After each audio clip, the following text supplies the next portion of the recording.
हम यरूशलेम में हैं और ये सुबह का वक्त है। सूरज को तलू हुए 1 घंटे से कुछ ज्यादा हुआ है। मैं यहाँ आया हूँ बाग के इस मकबरे में ताकि कब्र को देखूं।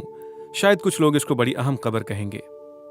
वो कहेंगे कि ये वो जगह है जहां जनाब मसीह को सलीबी मौत के बाद दफन किया गया। कुछ लोग कहेंगे कि ये उनकी कब्र है, लेकिन हकीकत कोई नहीं जानता कि कौन ठीक है और कौन नहीं।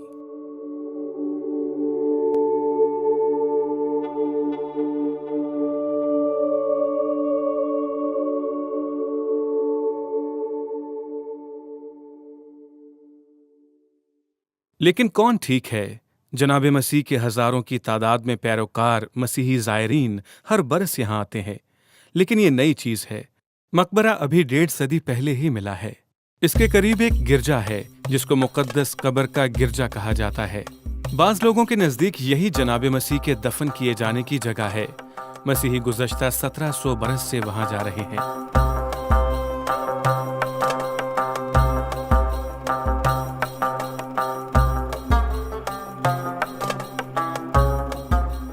कितनी अजीब बात है, 2000 बरस पहले जनाब मसीह के हवारीन में से कोई उनकी कब्र पर यरूशलेम में नहीं जाता था। उन्हें जनाब मसीह के मकबरे में कोई दिलचस्पी नहीं थी। उन्होंने पत्थरों के मकबरे नहीं बनाए और ना ही गिरजाओं में हदियाजात लाते थे। दरअसल उनकी ख्वाहिश ये थी कि वो यरूशलेम से बाहर निकलकर सफ़र करें और मशरिक़ वस्ता, यूरोप और रोम में जाएं और वहां जाकर लोगों को जनाब मसीह के बारे में बताएं कि वो कौन है और उन्होंने हमारे लिए क्या कुछ किया।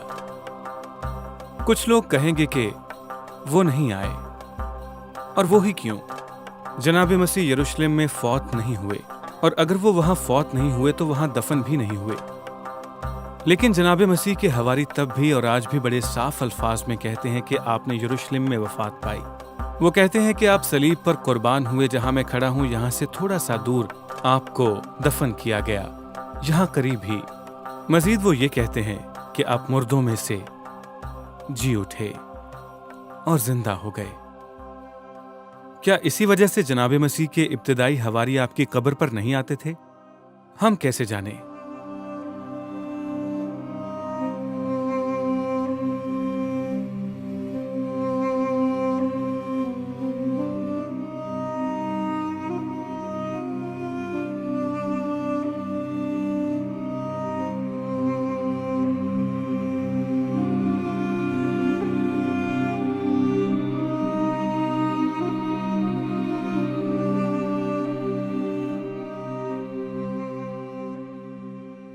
अगर आप मसीही ईमान के बारे में कुछ भी जानना चाहते हैं तो आप कभी सलीब को नजरअंदाज नहीं कर सकते।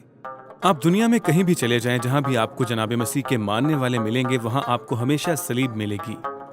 इस मुल्क में मुझे चर्चेज और घरों में हर जगह सलीब दिखाई देती है। जब हम सलीब की बात करते हैं तो हम एक ही चीज देखते हैं, और वो है सबके लिए खुदा की मोहब्बत। दुनिया के इस हिस्से में सलीब हमारे लिए बहुत अहम है। ये हमें खुदा की अजीम मोहब्बत और रहम के बारे में बताती है। घाना में इतवार के रोज जब भी मसीही मिलते हैं तो ये खुदा की तारीफ करते और गाते हैं, क्योंकि मसीह दुनिया में हमारे गुनाहों की सलीब पर मरने के लिए आया। हमारे नजात के तस्वुर में जनाब मसीह का सारी दुनिया के लिए सलीब पर कुर्बान होना बड़ी मरकजी बात है। सलीब एक तरह की शुक्रगुजारी है कि मसीह मेरे लिए कुर्बान हुए। अगर कोई मुझसे पूछे तो मैं कहूँगा कि मसीह मेरे लिए सलीब पर कुर्बान हुए। सलीब मेरे लिए बहुत अहम है, क्योंकि जनाब मसीह के बगैर जिंदगी का कोई मकसद नहीं है। दरहकीकत गुज़श्ता 2000 बरस से सलीब मसीहियों के लिए अहम है। आपको पहली सदी से गुजरते हुए हर एक सदी में उसकी अहमियत मिलेगी। किताब मुकद्दस के नए अहदनामे में हमें 70 हवालाजात ऐसे मिलते हैं जो मसीह के सलीब पर जान देने के बारे में हैं। अगर आप मसीह की जिंदगी के वाकयात को पढ़ें तो इन सब की तवज्जो का मरकज आपकी मौत और फिर क़यामत है। ये सब पहली सदी की शहादतें हैं जो उन वाकयात के कुछ ही देर बाद लिखी गईं। ये आपको आपकी आंखों के सामने दिखाई देगा कि जनाब मसीह को आम लोगों के सामने मसलूब किया गया। जनाब मसीह ने जो कुछ किया हम उस सब के गवाह हैं। उन्होंने उसे मसलूब करके मार डाला। जब इन इब्तदाई मसीहियों ने मसीह की तस्लीब व क़यामत के बारे में लिखा तो उन्होंने इसे तारीखी वाक़े के तौर पर बयान किया, ऐसा कुछ जो हकीकतन हुआ था, जिसके वो चश्मदीद गवाह थे। और वक्त के साथ ये सलीब ही थी जो मसीही ईमान का अहम तरीन ज़ाहिरी निशान बन गई। हमें इब्तदाई सदियों से पता चलता है कि मसीही सलीब को निशान के तौर पर लेते हैं। मिसाल के तौर पर पोम्पे शहर की बेकरी में ये सब कुछ हुआ, या मसीहियों की कब्रों पर बिलखसूस शहीदों की जो ज़ेरे ज़मीन गारों में रहते थे, या पहचानने के लिए निशान वाली अंगूठियाँ।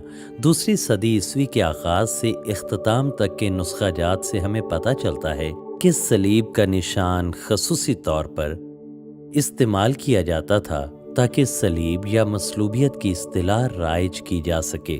मसीही अपनी रोज़मर्रा ज़िंदगी में सलीब का निशान इस्तेमाल किया करते थे। हर एक बढ़ते हुए कदम और हरकत, हर अंदर बाहर आते जाते, जब हम कपड़े और जूते पहनते, जब नहाते, जब मेज पर बैठते, जब हम चिराग जलाते, जब हम लेट जाते, जब बैठते हैं, रोजमर्रा जिंदगी के हर एक कदम पर हम अपने माथे पर ये निशान बनाते हैं।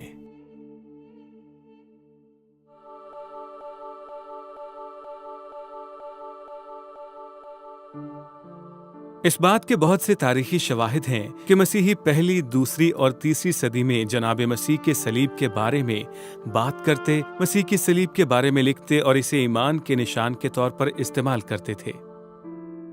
लेकिन हमें इससे ज्यादा गहराई में जाना है। हम कैसे यकीन के साथ कह सकते हैं कि जो कुछ उन्होंने कहा ठीक था? बुनियादी बात यह है कि हम कैसे जान सकते हैं कि मसीह मरे या नहीं? इसका सबूत है।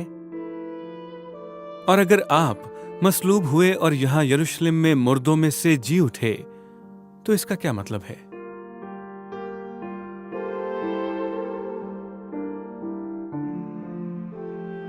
हम जानते हैं कि जनाब मसीह कई मौकों पर यरूशलेम में तशरीफ लाए। आप यहां से 10 किलोमीटर जनूब में बैतलहम में पैदा हुए। आप अभी बच्चे ही थे कि आपका खानदान आपको यरूशलेम में लाया। आपका खानदान शिमाल में नासरत के कस्बे में जाकर बस गया, लेकिन हम जानते हैं कि आप 12 बरस की उम्र में दोबारा तशरीफ लाए। यहाँ तक कि इस उम्र में भी आपने अपने इल्म की वजह से मजहबी रहनुमाओं को हैरान कर दिया। 30 बरस की उम्र में आप एक मुअल्लिम बन गए। आपकी तालीम से लोग हैरान हो जाते। लोगों की बड़ी तादाद आपके मौजज़े और शिफा के बड़े बड़े काम देखने के लिए जमा हो जाया करते थे। आप जहां भी जाते, लोगों की भीड़ आपके हमरा होती। इस भीड़ में से आपने कुछ खसूसी तौर पर अपने लिए चुन लिए जो आपकी कुर्बत में रहें।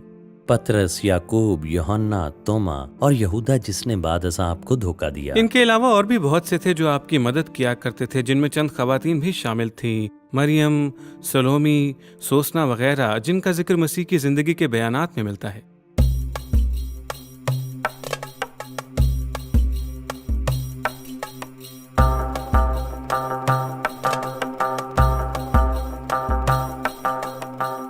ये मुमकिन है कि मसीह और आपके हवारी साल में एक मर्तबा यरूशलेम आते होंगे।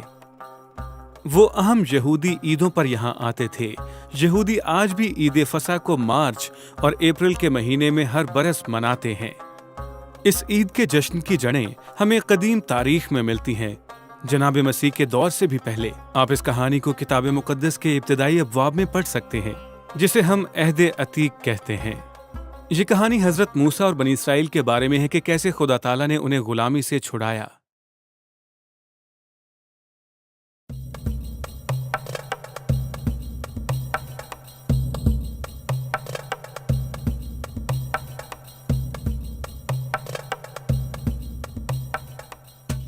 तीन 1000 बरस पहले मिस्र का एक बादशाह था जो बड़ा जालिम था। वो अपने मुल्क में लोगों के एक खास नस्ली ग्रोह पर जुल्म कर रहा था जो इब्रानी कहलाते थे, और उनको गुलाम बनाया हुआ था। हजरत मूसा ने मिस्र के बादशाह को कहा कि वो बनी इसराइल को जाने दे, लेकिन उसने इनकार कर दिया। इसलिए खुदा ताला ने कहा कि बहुत हो गई, अब मुसीबतें बर्दाश्त करते बहुत बरस हो गए हैं, अब वो उन्हें वहां से निकालेगा। इसलिए उसने हजरत मूसा के जरिए से लोगों को नसीहत की। खुदा ताला तुम्हें छुड़ाएगा। खुदा ताला एक दफा मिस्र से गुजरेगा और मिस्रियों को मारेगा। एक बर्रा ले, उसको ज़िबा कर, उसका कुछ खून लेकर उसको अपने घर के दरवाजे के बाजुओं और चौखट पर लगा और घर से बाहर न जा। जब खुदावंद आएगा تو وہ خون دیکھے گا اور وہ گھروں سے گزرتا جائے گا۔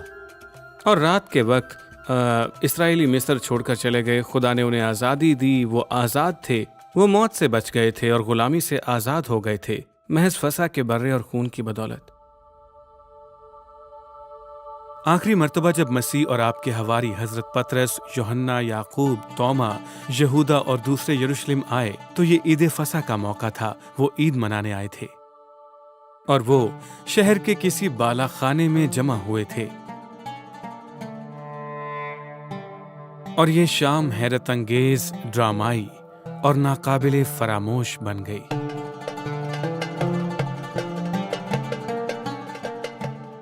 اس رات جناب مسیح نے اپنی موت کے بارے میں بہت کچھ فرمایا۔ آپ نے بتایا کہ آپ کا خون دوسروں کے لیے بہایا جائے گا، آپ کا بدن کچلا جائے گا۔ آپ نے فرمایا کہ آپ کا وقت آ گیا ہے۔ جناب مسیح معلم اعظم اور نبی تھے، اور یہ پہلا موقع نہیں تھا جب آپ نے اپنی موت کی نبوت کی۔ آپ نے بتایا کہ آپ کو بہت سے دکھ سہنے پڑیں گے، آپ کو مارا جائے گا اور آپ تیسرے دن مردوں میں سے جی اٹھیں گے۔ میں اپنی جان دیتا ہوں تاکہ اسے پھر لے لوں۔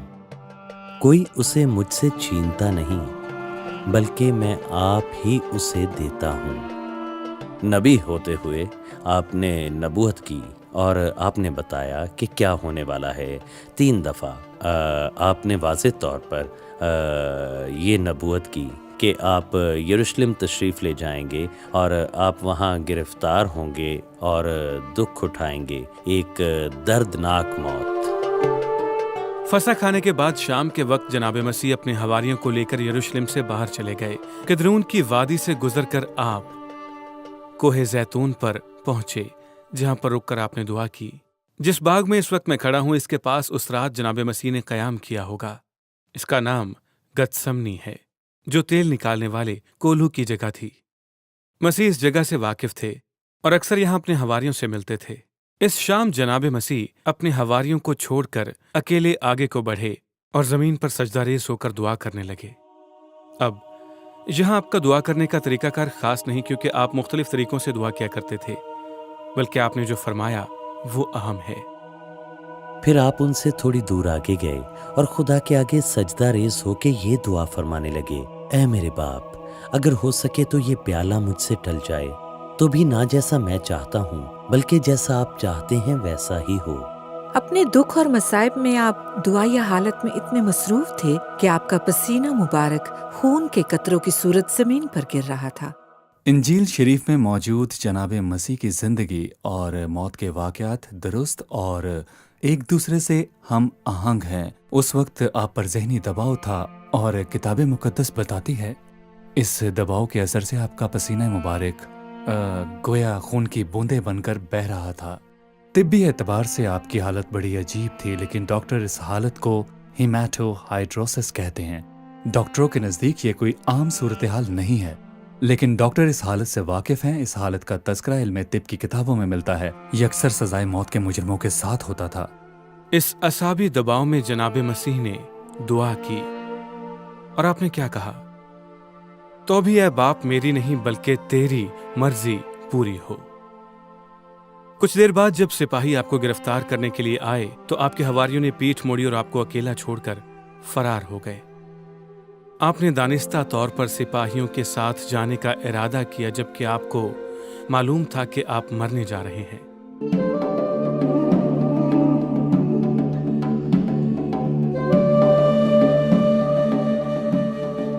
گتسمنی سے سپاہی جناب مسیح کو قدرون کی وادی سے واپس شہر میں لے آئے تھے۔ ساری رات آپ کو سونے نہیں دیا گیا، بلکہ ایک جگہ سے دوسری جگہ لے جاتے رہے۔ جن یہودی رہنماؤں نے آپ کو گرفتار کروایا تھا، انہوں نے آپ پر 3 مرتبہ مقدمہ چلایا۔ آپ کی تعلیمات اور مقبولیت کے سامنے یہودیوں اور رومی حاکموں کو اپنا مقام خطرے میں پڑا ہوا دکھائی دینے لگا۔ تب رومی گورنر پینتوس پیلاطوس نے آپ سے سوال کیا۔ اس کے بعد ایک مقامی حاکم ہیرودیس نے آپ سے سوالات کیے، اور آخر میں آپ کو دوبارہ رومی گورنر کے سامنے پیش کیا گیا۔ میں اس کے ساتھ کیا کروں؟ پینتوس پیلاطوس نے لوگوں سے پوچھا۔ اسے صلیب دو، وہ چلائے۔ کیوں، اس کا جرم کیا ہے؟ پیلاطوس نے پوچھا، لیکن وہ اور بھی زیادہ چلا کر کہنے لگے، اسے صلیب دو۔ पिलातूस ने लोगों को खामोश करने के लिए उसे कोड़े लगवा कर मसलूब करने वालों के हवाले किया। रूमी कोड़े जो जनाब मसीह को मारे गए ये बड़े हौलनाक थे। आपकी चोटें और बहा खून किसी भी इंसान को मारने के लिए काफी है। अगर हम कोड़ों पर नजर करें तो ये चमड़े, धातों और हड्डियों से बनाए जाते थे। जब ये जिस्म पर मारे जाते थे तो ये जिस्म के पट्टों को टुकड़े टुकड़े कर देते थे। अब तक मसीह जिंदा थे, लेकिन बहुत ज्यादा ज़हनी दबाव और मुकद्दमात में तौहीन की वजह से आप मौत की दहलीज पर खड़े थे।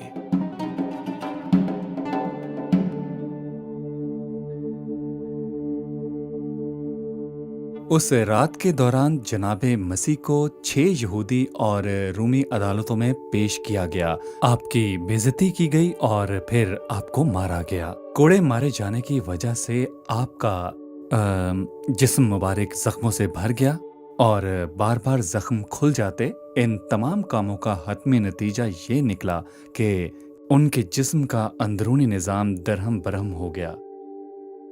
रूमी अपने मुजरिमों के कंधों पर सलीब की लकड़ी रखकर उन्हें उस शहर की फसील के बाहर उस जगह ले जाते थे जहां उनको मसलूब किया जाता था। जनाबे मसीह के लिए यह फासला 500 से 600 मीटर का था। एक 30 से 33 साल के सेहतमंद शख्स के लिए यह बड़ा मुख्तसर फासला था, लेकिन आप इस हालत में नहीं थे। आप ज़हनी दबाव और खून के बह जाने की वजह से बहुत कमजोर हो गए थे और रास्ते में जाते हुए आप लड़खड़ा रहे थे। अब आप इस काबिल नहीं थे कि खुद सलीब उठाकर सफर पूरा कर सकें।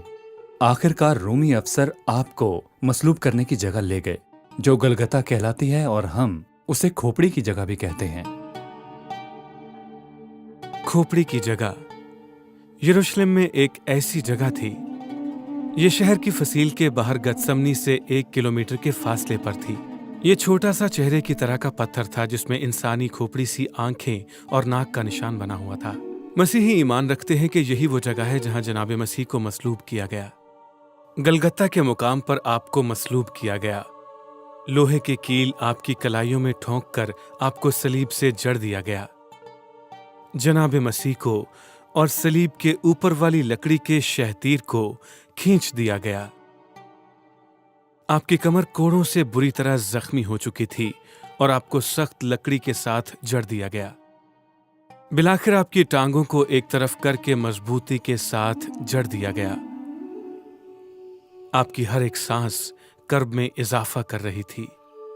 सांस लेने से भी आपके जख्म खुल जाते थे।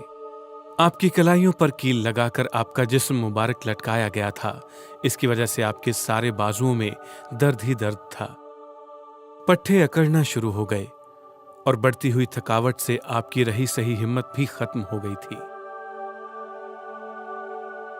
हम जानते हैं कि सलीब के करीब ही आपकी वालिदा माजिदा, आपके कुछ हवारी और रूमी सिपाही खड़े थे।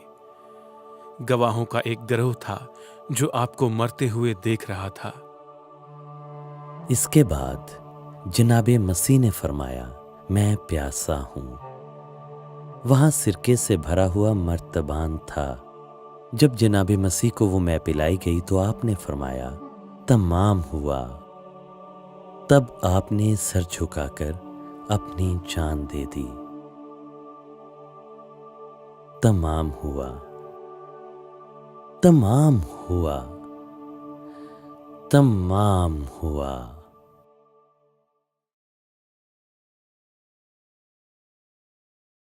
तो क्या वाकई जनाबे मसीह सलीब पर मुए? दुनिया के सब मसीही ये ईमान रखते हैं कि आप मरे, लेकिन उनको इतना यकीन क्यों है? अब देखेंगे कि 2 बुनियादी नजरियात हैं जो ये कहते हैं कि जनाबे मसीह सलीब पर नहीं मरे। इनमें से पहला बेहोशी का नजरिया है। यह सादा सा है कि मसीह मुर्दा लग रहे थे लेकिन अब जिंदा थे, और फिर जब आपको कब्र में रखा गया तो आप जी उठे। जबकि दूसरा मुतबादिल शख्स का नजरिया है, यह कुछ ज्यादा पेचीदा है और लोगों का कहना है कि जनाबे मसीह की जगह कोई और शख्स मसलूब हुआ। नजरिया है कि मसीह सलीब पर नहीं मरे क्योंकि सलीब पर कोई और चढ़ाया गया था। जनाबे मसीह की मौत का तारीखी सबूत क्या है? जनाबे मसीह की मौत एक तारीखी वाकया था और इस वाक़े के बहुत से गवाह थे। दरअसल इंजील शरीफ में एक ऐनी शाहिद ने वाज़े तौर पर कहा कि मैं वहां था और मैंने ये सब कुछ देखा। ये सब कुछ लोगों के सामने हुआ। इंसानी तारीख के आम लोग इसके गवाह हैं। शायद आप ये तवक्को करें कि आपके करीबी हवारी कहें कि आप मरे थे। क्या इसी बात पर मसीही ईमान नहीं रखते? लेकिन बहुत से गैर मसीही तारीख नवीस हैं जो हकीकत में यही कुछ कहते हैं। हमारे पास ऐसे लोगों की शहादतें हैं जो ये कहते हैं कि जनाब मसीह सलीब पर मरे, और शहादतें ना सिर्फ उनके अपनों बल्कि दुश्मनों ने भी दी। इसलिए हमारे पास रूमी तारीख नवीस टैसिटस की शहादत है कि जनाब मसीह पैंतुस पिलातुस के दौर में मसलूब हुए, जो उस वक्त यहूदिया का गवर्नर था।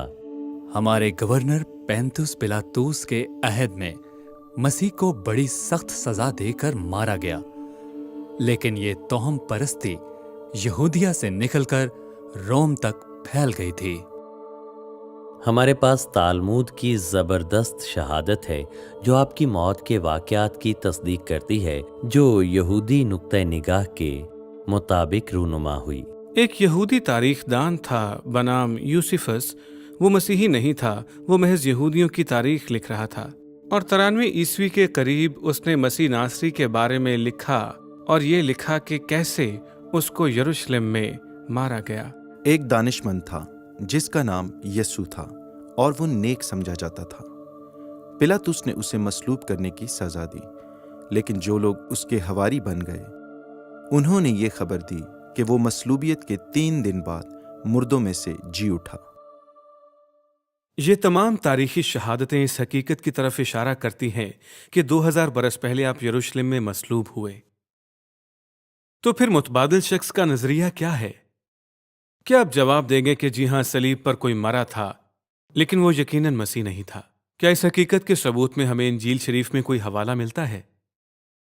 हमें मालूम है कि मसीह की मसलूबियत के वक्त बहुत से लोग वहाँ मौजूद थे जो आपको जानते थे, आपकी अपनी वालिदा, और वो जो आपकी पैरवी करते थे, वो जो आपके खसूसी करीबी हल्के में थे। वो सब बड़ी आसानी के साथ किसी भी मुतबादिल शख्स को पहचान सकते थे। रूमी सिपाही जिनकी जिम्मेदारी थी कि वो आपको मसलूब करें, अगर ऐसा कुछ होता तो वो बहुत बड़ी मुश्किल का शिकार हो सकते थे। लेकिन फिर अगर किसी तरह कोई शख्स जनाब मसीह की जगह ले लेता तो वो बगावत करते कि वो मसीह नहीं है। कोई एहतजाज नहीं हुए, लेकिन रूमी सिपाहियों को सजा नहीं दी गई। और यही नहीं बल्कि इंजील शरीफ में भी हमें इस तरह का कोई इशारा नहीं मिलता कि मसीह सलीब पर नहीं मरे। मसीह बजात कौन थे? वो एक अजीम नबी थे जो खुदा की मोहब्बत और अदल की बात करते थे। तो फिर वो कैसे बर्दाश्त कर सकते थे कि उनकी जगह किसी और को मसलूब किया जाता? बेहोशी का नजरिया क्या है? मसीह सलीब पर तो हैं, लेकिन आप वहां मरे नहीं। क्या हम इस पर ईमान रख सकते हैं? क्या तहरीरी सबूत जो मसीह की मौत के बारे में हम तक पहुंचे हैं इतने मजबूत हैं कि हम यकीन कर सकें कि आप सलीब पर मरे? हाँ, क्योंकि हमारे पास आपकी मौत की तस्दीक रूमी सिपाहियों से होती है जो ऐनी शाहिद थे। अरमतिया का यूसुफ काउंसिल का बाइज्जत रुकन था। वो पैंतुस पिलातुस के पास गया और मसीह के जनाजे के लिए आपका बदन मुबारक मांगा। जब पिलातुस को उसके सिपाहियों ने बताया कि आप मर चुके हैं, तो उसने आपका बदन मुबारक यूसुफ को दे दिया। उन्हें झूठ बोलने की जरूरत नहीं थी। वो हवारी नहीं थे, ये आम लोग थे जो अपनी नौकरी कर रहे थे। पिलातुस उस वक्त वहाँ रूमी गवर्नर था जिसने मसीह की मौत की तस्दीक की। एक और दावा किया जाता है कि मसीह इतनी देर तक सलीब पर नहीं रहे कि आप मर जाते। मसलूबियत आहिस्ता और वहशतनाक मौत थी, और मसलूब शख्स को मरते हुए तकरीबन 4 दिन लग जाते थे। हम जानते हैं कि आप सलीब पर सिर्फ 6 घंटे के लिए थे, सुबह 9 बजे से लेकर तकरीबन दोपहर 3 बजे तक। क्या तिब्बी एतबार से ये मुमकिन था कि आप इतनी जल्दी मर जाते? जब मैं मसीह की मौत के वाक़यात को इंजील शरीफ में से पढ़ता हूँ तो डॉक्टर होते हुए मुझे इसमें कोई हैरानी की बात नजर नहीं आती। आपकी सलीबी मौत आपकी बेइज्जती, जुल्म और तकलीफों का नतीजा था, और यकीनन तस्लीब का। तिब्बी एतबार से मसीह के अंदर गैर मामूली काम हो रहे थे। सलीब पर लटकने के बाद आपके खून में ऑक्सीजन कम हो गई थी और कार्बन डाइऑक्साइड में इजाफा हो गया था। खून में नमकियात की मिकदार में वाज़ेह तब्दीली वाक़ई हो रही थी। इसकी वजह से दिल की धड़कन में तब्दीली आने लगी और फिर अचानक आपकी मौत वाक़ई हो गई। لیکن بات یہیں پر ختم نہیں ہوتی۔ رومی مجرموں کو سلیب دینے میں ماہر تھے۔ اگر وہ کسی کو جلدی مارنا چاہتے تو وہ مجرم کی ٹانگیں توڑ دیتے تھے۔ اس کے 3 سے 4 منٹ بعد مجرم مر جاتا۔ البتہ کتاب مقدس ہمیں بتاتی ہے کہ جب سپاہی آپ کی ٹانگیں توڑنے کے لیے آئے تو آپ پہلے ہی مر چکے تھے۔ تو انہوں نے وہی کیا جو واجب تھا، انہوں نے اپنا اطمینان کیا۔ یہودی نہیں چاہتے تھے کہ سبت کے دن جو ان کے لیے پاک تھا لاش صلیب پر رہے، اس لیے انہوں نے پلاطوس سے کہا کہ مصلوب ہونے والوں کی ٹانگیں توڑ دی جائیں اور لاشیں صلیب سے اتار لی جائیں۔ لیکن جب وہ آپ کے پاس آئے تو انہوں نے دیکھا کہ آپ پہلے ہی مر چکے ہیں، اس لیے انہوں نے آپ کی ٹانگیں نہیں توڑی تھی۔ اس کی جگہ سپاہیوں میں سے ایک نے آپ کی پسلی میں نیزہ مارا اور وہاں سے خون اور پانی بہہ نکلا۔ جب انہوں نے مسیح کی پسلی میں نیزہ مارا تو مصنف بتاتا ہے کہ وہاں سے خون اور پانی بہہ نکلا۔ طبی اعتبار سے یہ بہت اہم تھا اور یہی متوقع تھا کہ جناب مسیح کا دل یا دل کا پردہ پھٹ گیا تھا۔ اور دیکھیے، اس طرح کی صورتحال میں طبی طور پر ہم جب مسیح کی موت کے واقعے کا مطالعہ کرتے ہیں تو ہمیں اس کے علاوہ کوئی اور رائے نہیں ملتی کہ وہ مر گیا اور مصلوبیت کے نتیجے میں اس کی موت واقع ہوئی۔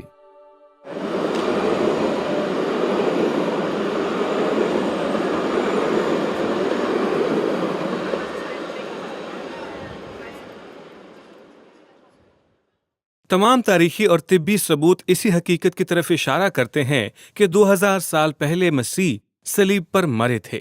لیکن یہ اہم کیوں ہے؟ رومیوں کے دور میں بے شمار لوگ مصلوب ہو کر مرے تھے، لیکن کیا وجہ ہے کہ یہ موت مختلف ہے؟ اس بات کی ہمارے اور آپ کے لیے کیا اہمیت ہے؟ مسیح صلیب پر مصلوب ہوئے تاکہ ہمیں بچا سکیں۔ یہ کتاب مقدس کا سادہ سا پیغام ہے۔ ہمارا تعلق خدا کے ساتھ ٹوٹا ہوا تھا اور اس کو ٹھیک کرنے کی ضرورت تھی، اور یہ جناب مسیح کی موت کے ذریعے ہی ممکن تھا۔ مسیحیوں کا یہ پختہ ایمان ہے کہ جناب مسیح محض انسان نہیں ہے، بلکہ آپ خدا کے بیٹے تھے اور ہیں، اور آپ میں خدا کی فطرت تھی اور ہے۔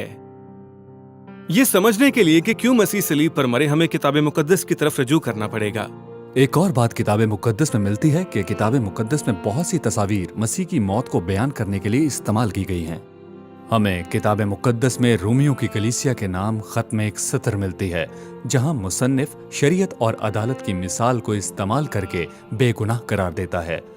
اس کے بعد غلاموں کی منڈی کی تصویر پیش کی گئی ہے جس میں کسی کو غلامی سے آزاد کروانے کے لیے کوئی قیمت ادا کر رہا ہے۔ اس کے بعد ہیکل اور قربانی کی تصویر پیش کی گئی ہے۔ مختلف تصاویر ملا کر اس تصویر کو پیش کرنے کی کوشش کی گئی ہے کہ جناب مسیح نے صلیب پر مر کر ہمارے لیے کیا کچھ کیا ہے۔ یہ وہ نظریات نہیں ہیں جو مسیح کے آنے کے صدیوں بعد بنائے گئے، نہ ہی ابتدائی مسیحیوں نے انہیں شروع کیا۔ دراصل ان میں سے کچھ آپ کے پیدا ہونے سے ہزاروں برس پہلے بھی تھے۔ حضرت ابراہم، موسیٰ، آدم اور حوا اور حضرت یسایہ کی عظیم شہادتوں تک یہ سلسلہ جاتا ہے۔ قدیم نبوتیں اور کہانیاں ہمیں قربانی اور کیسے اس کے وسیلے سے خدا نے اپنے لوگوں کو بچایا کے بارے میں سکھاتی ہیں۔ آپ کی زندگی میں لوگ آپ کو مسیح کلمت اللہ اور نور العالمین کے نام سے پکارتے تھے، لیکن آپ کے حواری آپ کو ایک اور عجیب نام سے پکارتے تھے۔ وہ آپ کو کہتے تھے خدا کا برہ۔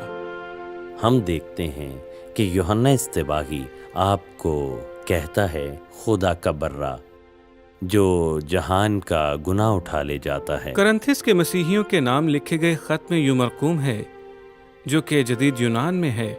اس خط میں لکھا ہے کہ مسیح فسح کا برہ ہے جو ہمارے لیے قربان ہوا۔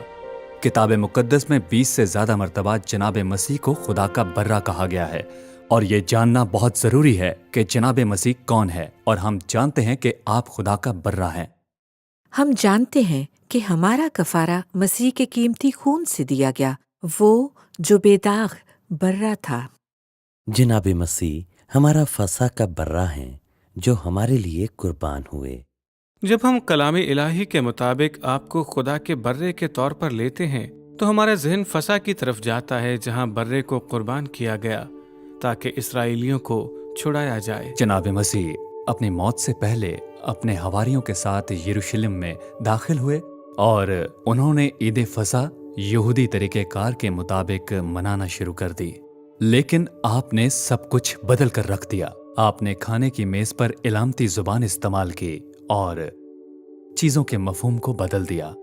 आपने अपने हवारियों से फरमाया, मेरी ये ख्वाहिश थी कि ये फसा अपने दुख सहने से पहले तुम्हारे साथ खाऊं। और आपने रोटी ली और तोड़ी और कहा, ये मेरा बदन है जो तुम्हारे लिए दिया जाता है, मेरी यादगारी में ऐसा ही किया करो।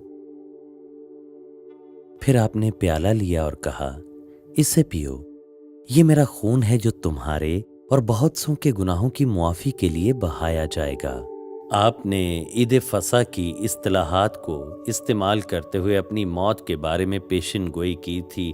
आपके कहने का मतलब ये था कि मैं मौत की तरफ जा रहा हूँ और मैं फसा का बर्रा हूँ। अब से उन्हें याद रखना था कि आपकी मौत उनको आज़ाद करने के लिए है।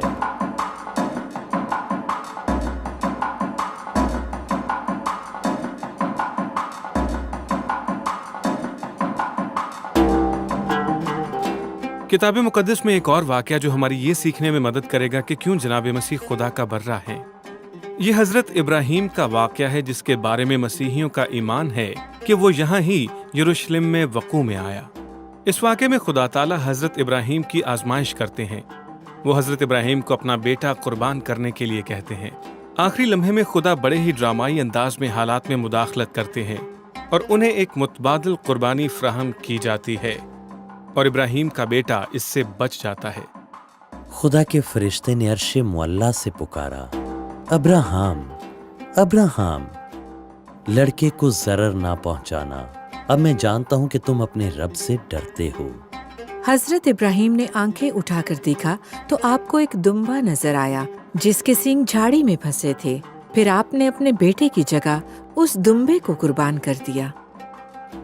खुदा ताला ने हजरत इब्राहीम की फरमाबरदारी का इम्तिहान लिया। जब उसने ऐसा किया तो उसने सिर्फ ये नहीं कहा कि अपने बेटे को आजाद कर दो और सब कुछ ठीक हो गया। महज खुदा की फरमाबरदारी ही काफी नहीं, कुर्बानी की अब भी जरूरत थी और खुदा ताला ने जानवर फ्राहम कर दिया।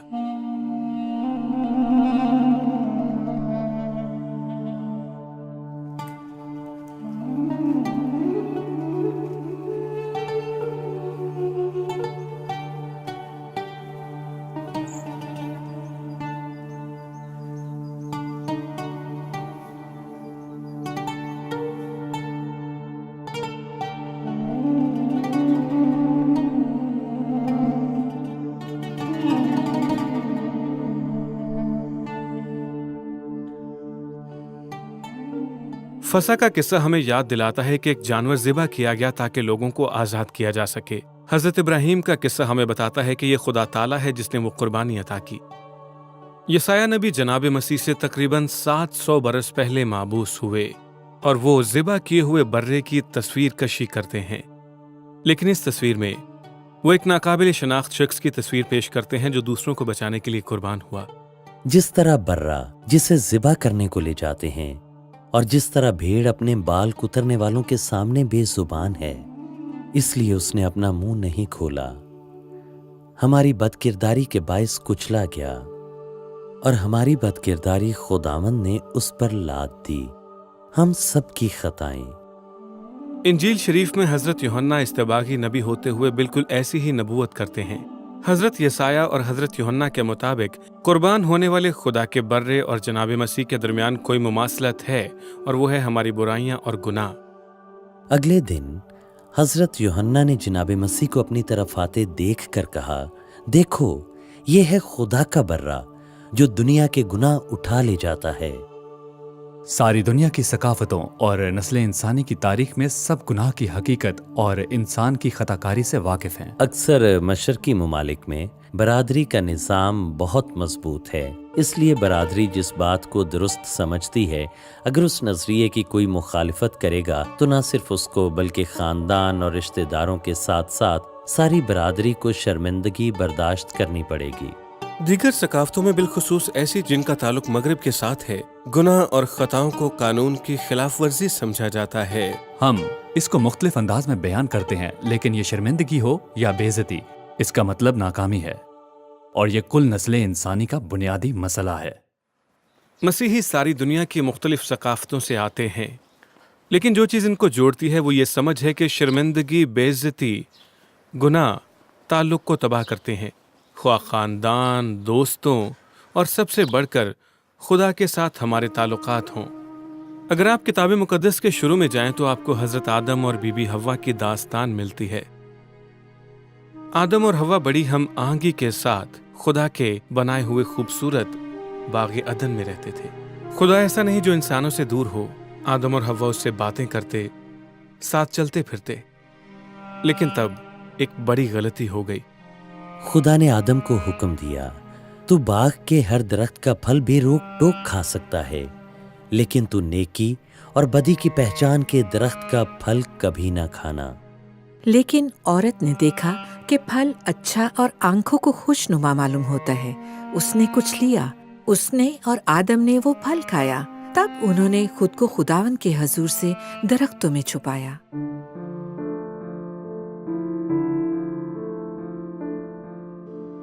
آدم اور حوا گمراہ ہو گئے، کیونکہ ان سے جو ہو گیا تھا اس کی وجہ سے وہ خدا سے ملنے سے شرماتے تھے۔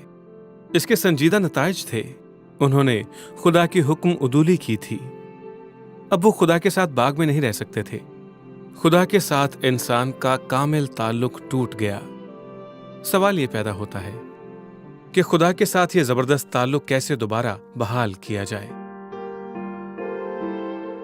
کچھ لوگوں کے نزدیک یہ ہے کہ ہم اچھے انسان بن کر مذہبی رسوم ادا کر کے سب کچھ ٹھیک کر لیں گے، وہ اس قابل ہو جائیں گے کہ خدا کی بادشاہت میں داخل ہو جائیں، لیکن یہ ناممکن ہے۔ کوئی کبھی اتنا اچھا نہیں ہو سکتا کہ وہ خدا کی بادشاہت میں داخل ہونے کے قابل ہو جائے۔ خدا خدا بالکل پاک اور مقدس ہے، اس وجہ سے ہم کبھی بھی کوئی کام اتنا اچھا نہیں کر سکتے کہ کہہ سکیں کہ ہمارا یہ کام خدا کے حضور قابل قبول یا بہت اچھا ہوگا، کیونکہ نہ اب تک ایسا ہوا اور نہ ہی ہو سکتا ہے۔ ہمیں اپنے مسائل کا حل خدا کی مدد سے کرنا ہے، اپنی کوشش سے نہیں۔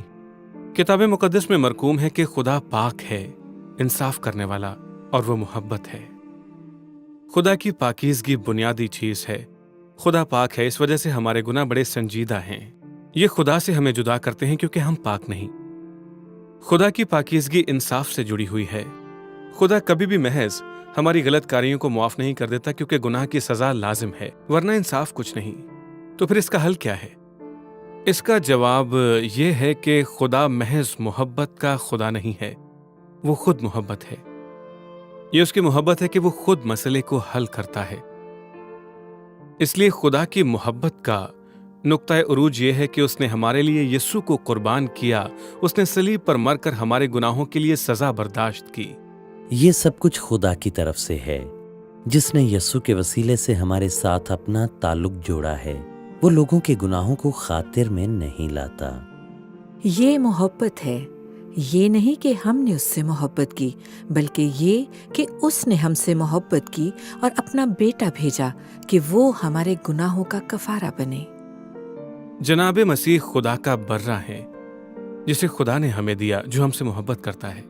جناب مسیح نے اپنی ہی قربانی دے کر ہمیں بچایا، اپنے سارے جہان کے گناہ اپنے اوپر لے لیے، اس لیے کہ ہم یعنی آپ اور میں خدا کے ساتھ ایک نئے قریبی بحال شدہ تعلق سے لطف اندوز ہو سکیں۔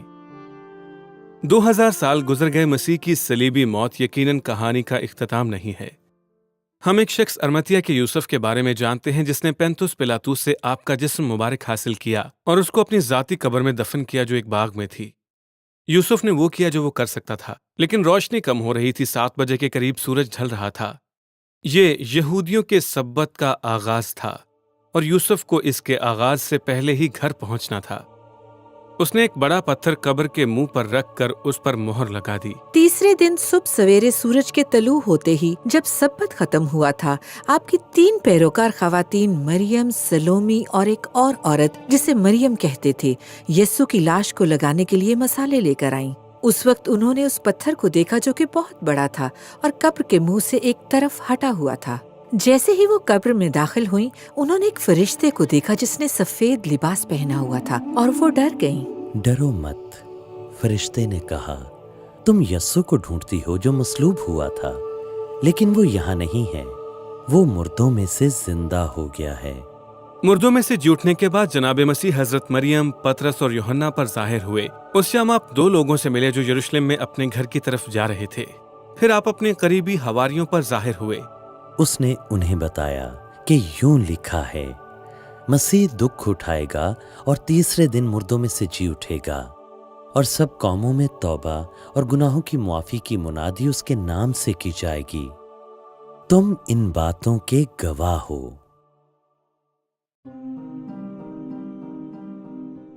मुर्दों में से जी उठने के 6 हफ्तों बाद यीशु अपने शागिर्दों को यरूशलेम के बाहर एक पहाड़ी पर ले गया। उसने उन्हें बरकत दी। इसके बाद वो आसमान पर उठाया गया। लेकिन यह भी कहानी का इख्तिताम नहीं है। बाइबल की आखिरी किताब में जनाब मसीह को खुदा के बर्रे के तौर पर पेश किया गया है। हजरत यूहन्ना, जो जनाब मसीह की जिंदगी में आपके करीबी हवारियों में शामिल थे, एक रोया का जिक्र करते हैं, एक आसमानी रोया।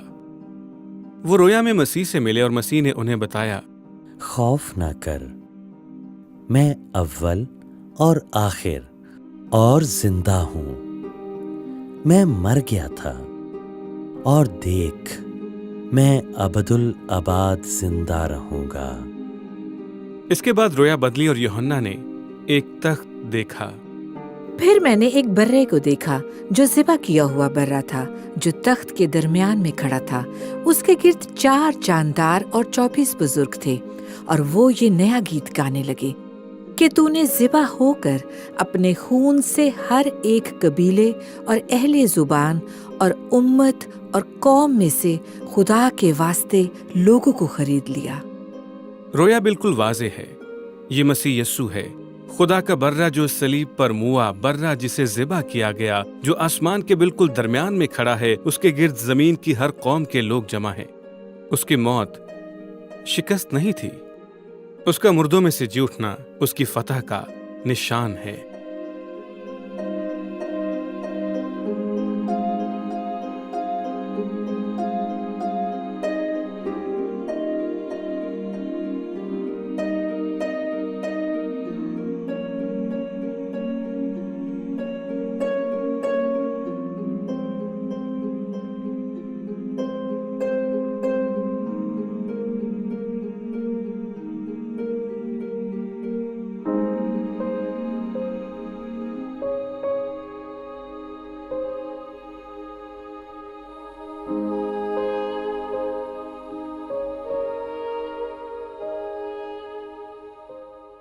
दो 2000 बरस पहले औरतों और आदमियों के एक ग्रोह ने जनाब मसीह को सलीब पर कुर्बान होते हुए देखा। वो आपके साथ शुरू ही से थे। गतसमनी में गिरफ्तार होते देखा, गलगता पर जब आपको कीलों से सलीब पर जड़ा गया। उन्होंने देखा जब आपके दिल को छेदा गया। आपके जिस्म को कब्र में रखते हुए देखा। चंद हफ्तों के बाद उन्होंने यरूशलेम के बाहर की तरफ सफर शुरू किया, और वो इस बात का ऐलान कर रहे थे कि आपकी कब्र खाली है। यस्सु मुआ और उन्होंने उसे मुर्दों में से जिंदा होते देखा। उनका पैगाम दुनिया को बदलने वाला था। लेकिन क्या चीज उनकी जिंदगी में तब्दीली लाई? किस बात ने उन्हें कायल किया कि जो शख्स उनके साथ बातें कर रहा है और खाना खा रहा है, क्या ये वही शख्स है जो सलीब पर मुआ था? उस पहली शाम को जनाब मसीह के हवारी इकट्ठे थे। तब जनाब मसीह उनके पास आए। आपने उन्हें दिखाया कि यहाँ मेरे कील ठोंके गए थे और मुझे इस तरह नेज़ा मारा गया था। वो आपको देखकर खुशी से भर गए। आपके एक हवारी हजरत तोमा उस शाम वहाँ मौजूद नहीं थे। उन्होंने इस बात पर यकीन करने से इनकार कर दिया कि जनाब मसीह मुर्दों में से जी उठे हैं। 1 हफ्ते के बाद जनाब मसीह फिर उनके दरमियान आ खड़े हुए। फिर आपने तोमा से फरमाया, देख मेरे हाथ, अपनी उंगली कील की जगह पर डाल कर देख, अपने हाथ मेरी पसली में डाल, शक ना कर, यकीन कर। तोमा ने कहा, खुदावंद, मेरे खुदा। यस्सु ने उससे कहा, तू तो मुझे देख कर ईमान लाया है। मुबारक हैं वो जो बगैर देखे ईमान लाए।